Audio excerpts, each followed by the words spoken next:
Okay, Kim. So we just saw the Nintendo digital event, or Nintendo Direct. He said digital event, so that's what we're going to call it. All right, so that's what we're calling it. What were the big announcements for you?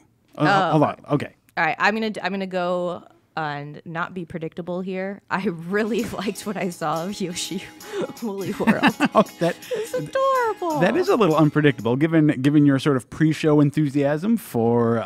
Well, that's also I'm gonna say. So obviously, I liked seeing Fire Emblem up there, finally in English trailer, and also the Shin Megami Tensei Fire Emblem crossover still looks all kinds of crazy. I can't wrap my head around it, but I'll tell you what I like about it.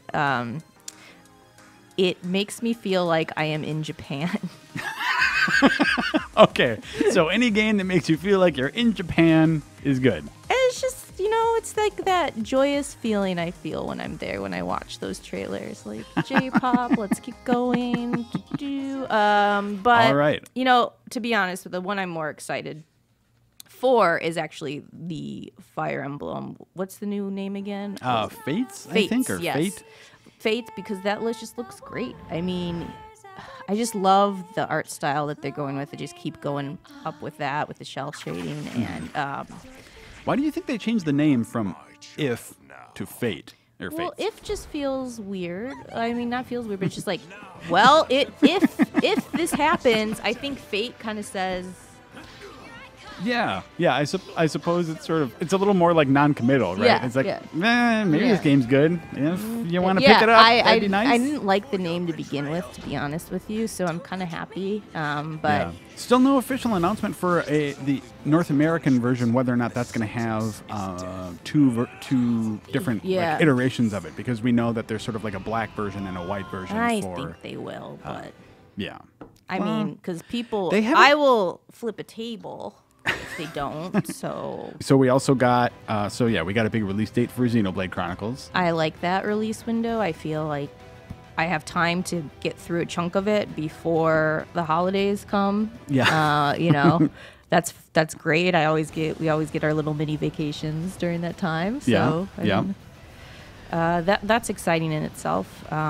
We finally saw some Star Fox. Yeah, Star and Fox Zero. It looked good. I mean, people were a little worried about it just based on what was shown last year, and I think this showed that they're going with the essence of the series, and it definitely had me with all those nostalgic memories of playing Star Fox on the Super Nintendo. Yeah. That like feeling, I thought they kind of did well with that. Yeah, so. It seems interesting. The idea, like from first seeing it, they were showing mainly that cinematic camera. So I was kind of wondering if it would maybe be like, it kind of made me think of Metroid Other M a little bit of like, this isn't like a control scheme that I'm really used to for this game, but it turns out that like the little gamepad isn't as much of a gimmick as it appeared in the video. Well, it seems I like thought I was going to be going, well, you still kind of are, I guess, a little bit. But I just, that gamepad is just so clunky. So every time I see that I'm going to have to raise it up, I don't like, oh man, I'm lazy. Okay, so let's just put it there. But it does seem like that is generally your like conventional way of controlling. Yeah,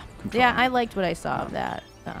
Yeah, and if you're just tuning in right now, by the way, we are going to be going into the Square Enix press conference momentarily. But instead of doing sort of pre-show on that, I think we just want to wrap up our well, Nintendo let's talk discussion. about. All right, obviously the big Zelda wasn't there that we wanted, but we got the Hyrule Warriors announcement that was going to be reimagined for 3DS, and then also we saw the new co-op Zelda. Well, you can play single player, but Triforce Legends or Heroes or something like that? Yes, I just want to make sure I wasn't saying it wrong. So, all in all, we saw some Mario stuff, we saw some Star Fox, we saw new Metroid, we saw Shin Megami Persona, we saw Xenoblade. Fire Emblem. Sorry, I keep getting confused. Yeah. Anyway, so the point being is that everything's coming out in the holiday of 2015, basically. Yeah, so we've got a lot of stuff coming out this year. We've got a great sort of slate of things that are staggered out a little bit into 2016. So all in all, I think it's hard to be disappointed with what that was. But no big surprises, I feel like. No, but still solid. I feel like. Solid, but still entertaining. Nothing like, oh my God, I had no idea that was coming. Okay. Yeah. But so yeah. Anyway, well, that's gonna wrap it up for our Nintendo post show. Come back momentarily again because we're just gonna be right back with Square Enix. So we'll see you there.